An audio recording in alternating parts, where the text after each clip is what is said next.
साथियों नमस्कार। बीपीएससी प्रधान शिक्षक अब नए साल में नए क्लेवर सीटेट वाला, बिल्कुल सही, सीटेट वाला में आप सभी लोगों का स्वागत है। लक्ष्य 2000 प्लस, लक्ष्य 2000 प्लस प्रधान शिक्षक के टेस्ट संख्या 62 के साथ मैं हरीसर यह आशा करता हूं कि आप अच्छे व स्वस्थ होंगे तथा कॉपी कलम लेकर मेरे साथ बैठ के होंगे। अगर आप अपने सपने को साकार करना चाहते हैं, आप चाहते हैं कि आप बीपीएससी प्रधान शिक्षक बने या सीटेट पास करके एक अच्छा शिक्षक बने, तो इसे यूट्यूब के अन्य वीडियो की तरफ देखने का प्रयास न करें, ऐसा सुझाव आपको दिया जाता है। कल जो हमने पढ़ा था उसके अंतर्गत जो महत्वपूर्ण प्रश्न है, तो सबसे पहले वीवीआई रैपिड रिकॉल को देखते हैं, पढ़े वही जो परीक्षा में आए। पहला, भारत में राष्ट्रीय पाठ्यचर्या रूपरेखा एनसीएफ निम्नलिखित में से किस वर्ष लागू किया गया? बिल्कुल, इसका उत्तर आपने बिल्कुल सही लगाया है। इसका उत्तर है 2005। भारत में राष्ट्रीय पाठ्यचर्या की रूपरेखा एनसीएफ निम्नलिखित में से किस वर्ष लागू किया गया? 2005 में। दूसरा, राष्ट्रीय शिक्षा नीति के संशोधन हेतु 1992 का प्रोग्राम ऑफ एक्शन का सीधा संबंध निम्नलिखित में से किस विषय से है?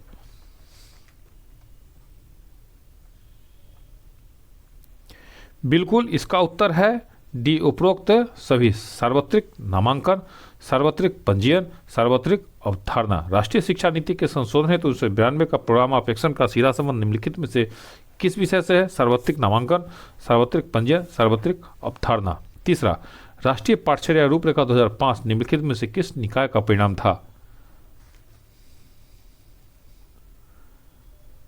बिल्कुल, इनमें से सभी राष्ट्रीय पाठ्यचर्या 1975, 1988 एवं 2000, मुदालियर आयोग 1952, कोठारी आयोग 1966। चौथा, राष्ट्रीय पाठ्यचर्या रूपरेखा 2005 के निर्माण में अंतिम रूप से किस रिपोर्ट की मदद ली गई?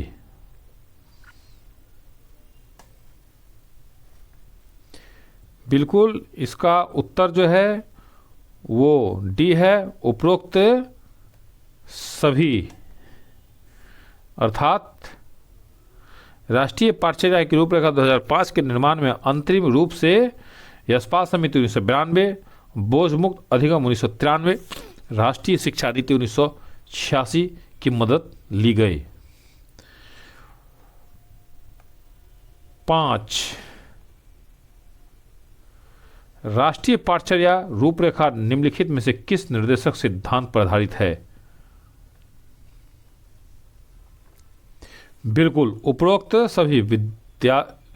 विद्यालयतर ज्ञान की सम्मतता, रटन विधि से मुक्ति, पुस्तकीय ज्ञान एवं परीक्षण प्रणाली में लचीलापन।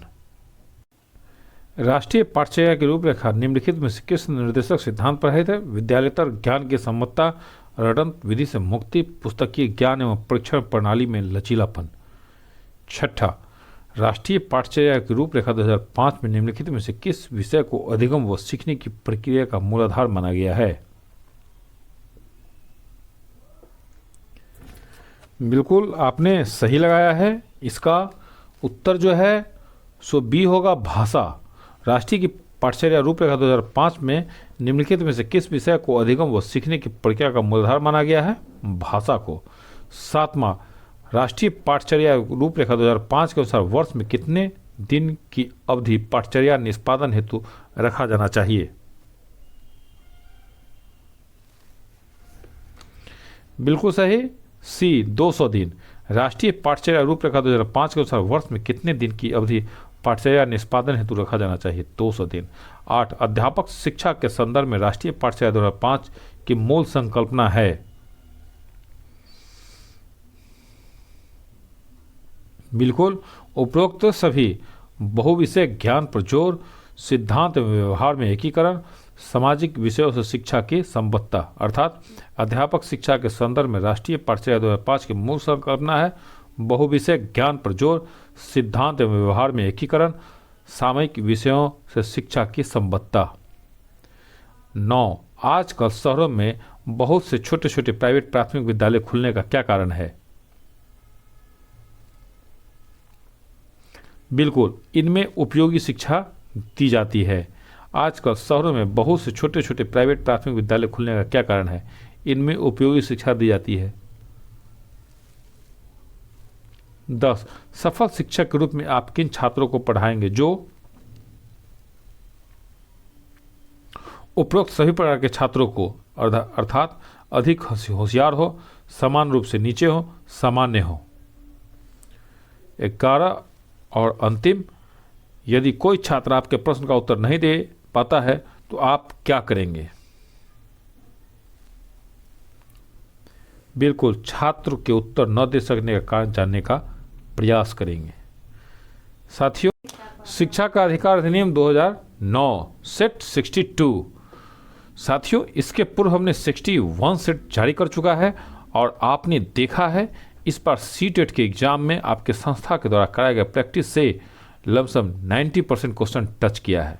तो निश्चित रूप से आपको पीछे का मैंने जितना भी सेट जारी किया है या आगे आने वाले जितना भी सेट है वो सभी आपको चाहिए तो 94,723,42,737 पर व्हाट्सएप करें, आपको सारा सेट उपलब्ध करवाया जाएगा। शिक्षा का अधिकार अधिनियम को अंग्रेजी में RTE act 2009 right to education act 2009 कहा जाता है, जिसका सामान्य अर्थ right of children to compulsory and free education act 2009 है। अर्थात शिक्षा का अधिकार अधिनियम 2009 सभी जातियों के बालक तथा बालिकाओं को जो 6 से 14 वर्ष के हों उन्हें निःशुल्क और अनिवार्य शिक्षा का अधिकार प्रदान करना है। शिक्षा का अधिकार अधिनियम 2009 को 14 अगस्त 2009 को लोकसभा में बहुमत से पारित कर दिया गया तथा यह अप्रैल 2010 1 अप्रैल 2010 से पूरे भारत में लागू हो गया। तो साथियों, आपको शिक्षा का अधिकार अधिनियम से संबंधित हमने थोड़ा सा सारांश दिया है, जो गागर में सागर भरने वाली बात है। अब टॉप MCQ फॉर शिक्षा का अधिकार अधिनियम 2009। पहला, सन 2002 में भारतीय संसद ने शिक्षा संबंधी निम्नलिखित में से कौन सा संवैधानिक संशोधन विधेयक पारित किया था? काफ़ी इंपॉर्टेंट क्वेश्चन साथियों, मोस्ट VVI। इसका उत्तर है, बिल्कुल आपने सही लगाया है, 86वां संशोधन। इसको थोड़ा सा इन डिटेल आपको कर दे। बहुत शिक्षक साथियों ने ये कमेंट किया, फ़ोन किया कि सर आप जो अब इन डिटेल रूप से पढ़ा रहे हैं वो काफ़ी ज्ञानवर्धक है, चूँकि ऑब्जेक्टिव टाइप क्वेश्चन कहाँ से पूछ देगा इसकी कोई गारंटी नहीं होती है, तो थोड़ा थोड़ा आपको इन डिटेल करते चलते हैं, उसमें से भी क्वेश्चन पूछा जा सकता है। वर्ष 2002 में भारतीय संसद ने संविधान का 86वां संशोधन पारित किया, जिसका ब्यौरा निम्नलिखित है। संविधान संशोधन 86वां। पहला, लघु शीर्षक तथा प्रारंभ 1। इस अधिनियम को संविधान 86वां संशोधन अधिनियम 2002 पुकारा जाए। यह उस तारीख को लागू होगा जिसकी अधिसूचना केंद्रीय सरकार अपने सरकारी गजट के द्वारा जारी करेगी। दूसरा, नए अनुच्छेद 21A का सन्निवेश। संविधान के अनुच्छेद 21 के पीछे निम्नलिखित अनुच्छेद शामिल किया जाएगा। शिक्षा का अधिकार 21A राज्य 6 वर्ष से 14 वर्ष तक के आयु के बच्चों के निःशुल्क और अनिवार्य शिक्षा प्रदान करेगा, जिसे राज्य कानून के द्वारा निर्धारित करेगा। अगला, पूर्व बाल्यकाल देखभाल और शिक्षा संबंधी प्रावधान निम्नलिखित में से किस अनुच्छेद में किया गया है? बिल्कुल आपने सही लगाया है, इसका उत्तर है अनुच्छेद 45 बी उत्तर। पूर्व बाल्यकाल देखभाल और शिक्षा संबंधी प्रावधान निम्नलिखित में से किस अनुच्छेद में किया गया है? अनुच्छेद 45। संविधान के अनुच्छेद 45 के अनुसार 6 वर्ष की आयु से नीचे के बच्चों के लिए पूर्व बाल्यकाल देखभाल और शिक्षा का उत्तरदायित्व राज्य का होगा, जब तक कि बच्चे 6 वर्ष के नहीं हो जाते हैं। तीसरा, निम्नलिखित में से किस अनुच्छेद का संबंध निःशुल्क एवं अनिवार्य शिक्षा के प्रबंध से है? बिल्कुल आपने सही लगाया है, अनुच्छेद 51। काफ़ी इंपॉर्टेंट क्वेश्चन। निम्नलिखित में से किस अनुच्छेद का संबंध निःशुल्क एवं अनिवार्य शिक्षा के प्रबंध से है? अनुच्छेद 51। अनुच्छेद 51A भारतीय संविधान के अनुच्छेद 51A में धारा जे के पश्चात निम्नलिखित धारा जोड़ी गई।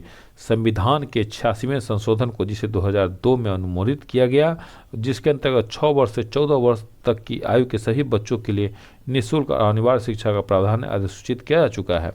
इसके अतिरिक्त निःशुल्क और अनिवार्य शिक्षा का अधिकार अधिनियम, जिसे भारतीय संसद ने 2009 में पारित किया, की अधिसूचना भी जारी कर दी गई ताकि 86वें संशोधन को लागू किया जा सके। 4. जीवन की सुरक्षा और व्यक्तिगत स्वतंत्रता के अधिकार का संबंध निम्नलिखित में से किस अनुच्छेद से है? साथियों, आज का जो क्लास है काफ़ी मोस्ट भी आई है। अभी तक का हमने जितना भी आपको क्लास चलाया है, ये क्लास से निश्चित रूप से आपको 1 से 2 नंबर का प्रश्न निश्चित रूप से रहेगा कि इसमें, क्योंकि इसमें काफ़ी ज़्यादा अनुच्छेद है। तो चौथा का उत्तर बी है, अनुच्छेद 21। जीवन की सुरक्षा और व्यक्तिगत स्वतंत्रता के अधिकार का संबंध निम्नलिखित में से किस अनुच्छेद से है? अनुच्छेद 21।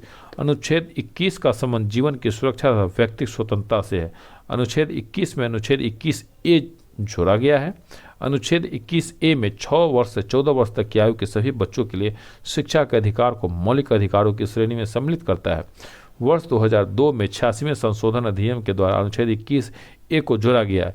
इसके द्वारा प्राथमिक शिक्षा का अधिकार स्वतंत्रता के अधिकार का भाग बन गया, जिसके अनुसार राज्य 6 वर्ष से 14 वर्ष तक की आयु के सभी बच्चों के लिए निःशुल्क और अनिवार्य शिक्षा प्रदान करेगा।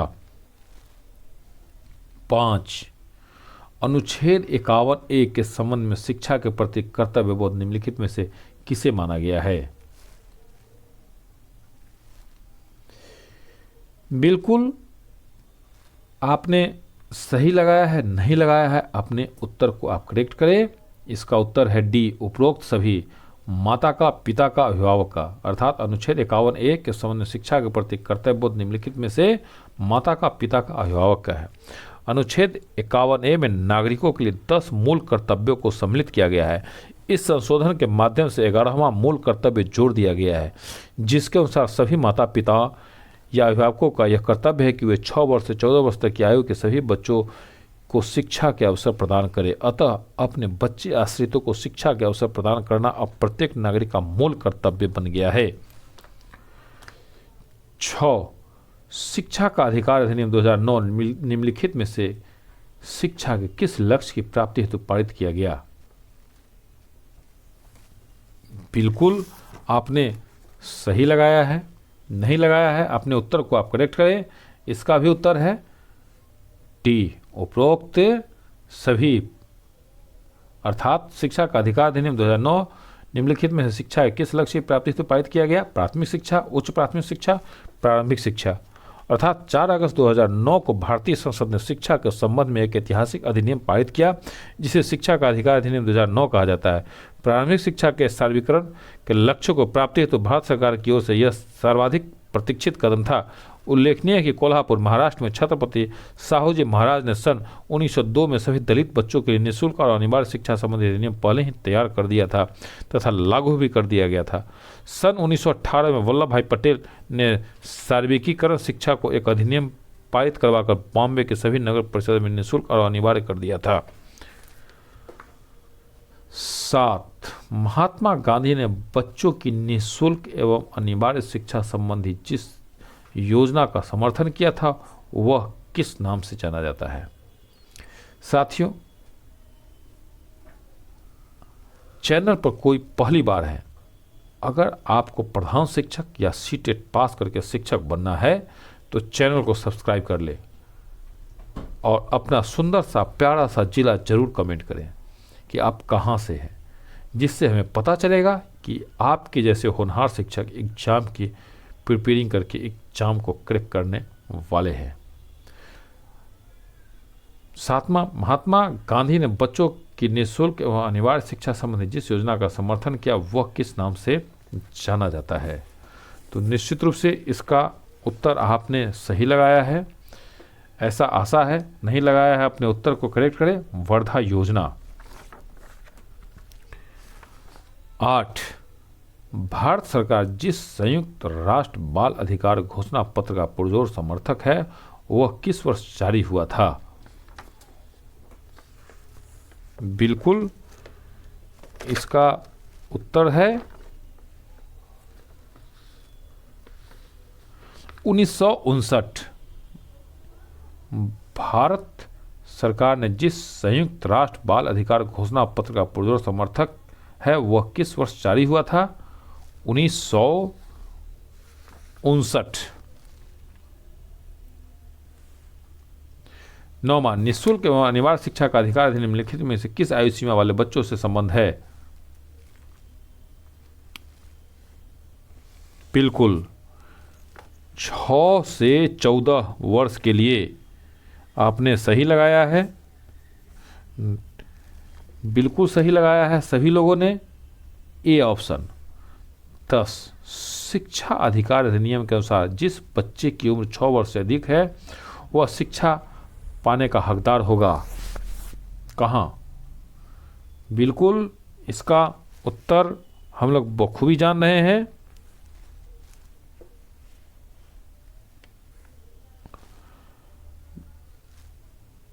बिल्कुल विद्यालय में, हमारे और आपके विद्यालय में। 11, राज्य के भीतर या बाहर एक विद्यालय से दूसरे विद्यालय में छात्र के प्रवेश होने संबंधी प्रमाण पत्र कहलाता है।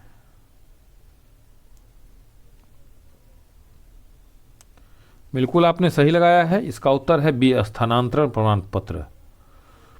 12, विद्यालय अधिशासन एवं प्रबंधन का अभिप्राय शिक्षा अधिकार अधिनियम 2009 के अनुसार है विद्यालय में। बिल्कुल उपरोक्त सभी, डी ऑप्शन है इसका। आधारभूत सुविधाओं की उपलब्धता, अधोसंरचना की व्यवस्था, शैक्षिक मानकों की पर्याप्तता। 13, विद्यालय प्रबंधन समिति के प्रमुख कार्य निम्नलिखित में से कौन है?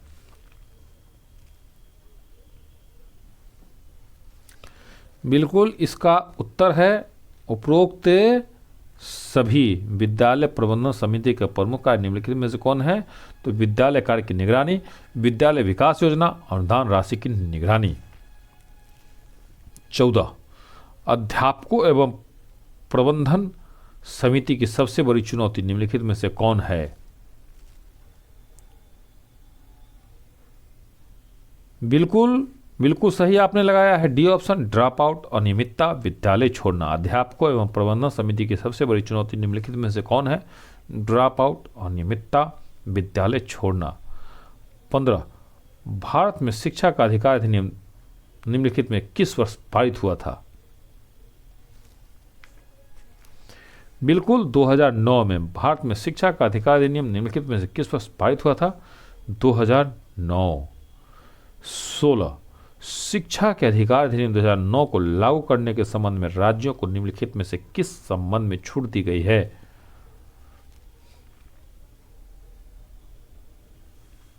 बिल्कुल सही, राज्य के अनुरूप शिक्षा अधिकार कार्यान्वयन।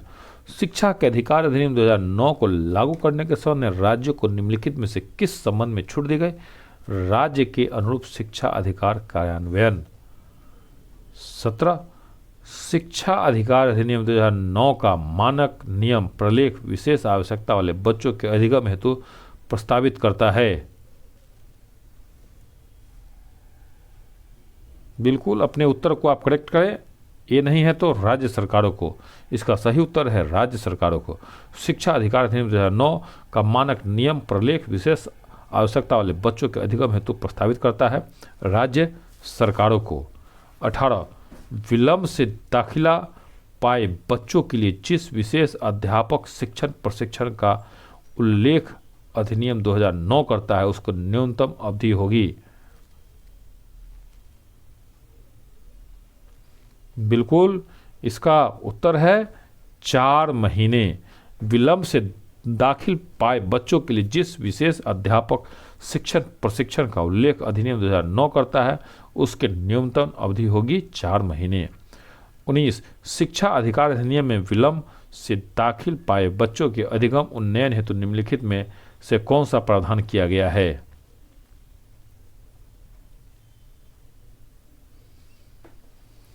बिल्कुल साथियों, YouTube इतिहास में पहली बार और सबसे पहला चैनल सिर्फ आपके लिए लेकर आया है ये अनलिमिटेड मॉक टेस्ट, डीएलएड के सभी विषय का चैप्टर वाइज नोट्स एवं PDF class 6 to 10th NCERT के इतिहास, भूगोल, विज्ञान का अनलिमिटेड मॉक टेस्ट, नोट्स एवं पीडीएफ प्राप्त करें सिर्फ फोटो कॉपी के मूल्य 499 रुपया सहयोग राशि देकर। व्हाट्सएप करें 94 723 42 737 9472342737 पर। पसंद नहीं आने पर एक सप्ताह के अंदर रुपया वापसी की गारंटी के साथ। तो 19वां का उत्तर बिल्कुल आपने सही लगाया है। विशेष शिक्षक अर्थात शिक्षा अधिकार अधिनियम में विलंब से दाखिले पाए बच्चों के अधिगम उन्नयन हेतु निम्नलिखित में से कौन सा प्रावधान किया गया? विशेष शिक्षक। 20 विलंब से दाखिल लेने वाले बच्चों की प्रकृति निम्नलिखित में कौन सी होती है?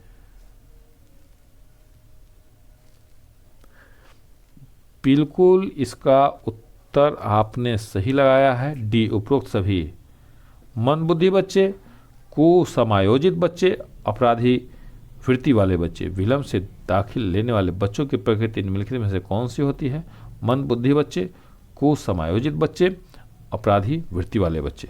साथियों, आज का आपको यह सेट पसंद आया है तो निश्चित रूप से इसको अपने 2 शिक्षक साथियों को कमेंट करें, शेयर करें और चैनल को अभी तक अगर आपने सब्सक्राइब नहीं किया है तो सब्सक्राइब कर ले, क्योंकि प्रत्येक दिन शाम 6 बजे एक सेट अपलोड किया जाता है और ये कितना ज़्यादा कारगर है इस बार के परीक्षा में आपने देख ही लिया है। सीटेट के एग्जाम में लमसम 90% क्वेश्चन हमारे संस्था के द्वारा कराया गया प्रैक्टिस सेट से टच किया है। जय हिंद, जय भारत।